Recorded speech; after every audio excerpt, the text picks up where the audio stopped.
Bonjour et bienvenue dans cette vidéo. On essaiera de présenter une attaque qui consiste à bypasser les Hidden SSID. Autrement dit, c'est une technique utilisée surtout en entreprise pour éviter de distribuer les clés à tout le monde, qui consiste à cacher le SSID du réseau.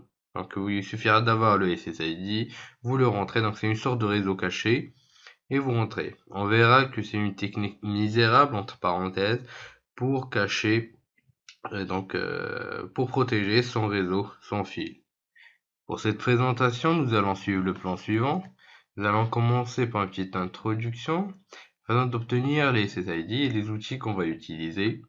On va finir bien sûr notre présentation comme d'habitude par un lab. On mettra en pratique tout ce qu'on aura vu au niveau théorique. Donc HSSI, encore Hidden Service Set Identifier, qui consiste à cacher le SSID du réseau sans fil. C'est une méthode, comme on vient de dire, misérable à des fins de sécurité. Donc cela va en adéquation avec le principe de la sécurité par l'obscurité. Donc il existe deux méthodes possibles. La première consiste à sniffer l'environnement Wi-Fi et attendre qu'un client associé à un réseau se connecte et capturer cette association, ce qui peut être assez lent, mais il existe une deuxième technique, et c'est celle qu'on va utiliser, qui consiste à désauthentifier un client et le forcer à réassocier avec le point d'accès et ainsi capturer cette association. Pour ces fins, on utilisera trois principaux outils, donc AirPlay, AeroDump et Harmoning. Harmoning tout d'abord, comme d'habitude, afin de mettre notre carte en mode monitoring. AeroDump pour pouvoir voir et analyser les réseaux disponibles. Et AirPlay qui nous permettra de désauthentifier notre utilisateur. Sans plus tarder, allons découvrir ça ensemble. Une fois au niveau de Kali Linux, on doit tout d'abord vérifier si notre carte est bien présente, mais surtout si elle est au mode monitoring. Donc, comme vous pouvez le voir, cela est vrai.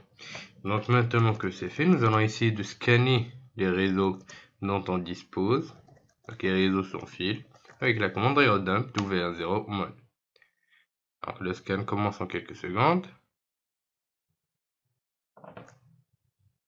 Donc le réseau ayant un SSID qui est caché, vous retrouverez la longueur, donc length 6, donc la longueur de cet SSID est 6. Donc il sera présenté comme suit. Maintenant que nous avons notre cible, donc nous allons maintenant essayer de capturer le trafic, mais juste concernant ce channel. Donc voilà. C'est le channel 11. On est en train de capturer bien sûr les beacons et tout ce qui concerne donc le nom de cet SSID de ce réseau en fil.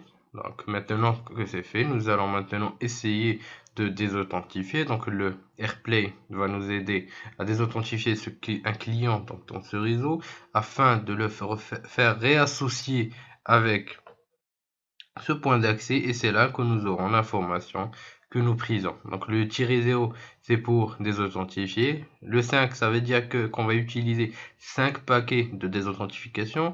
Donc le -A bien sûr c'est le BSSID de notre réseau. Et enfin W0 c'est votre carte donc en mode monitoré. Donc voilà, et hop, on a déjà eu notre SSID qui est hidden.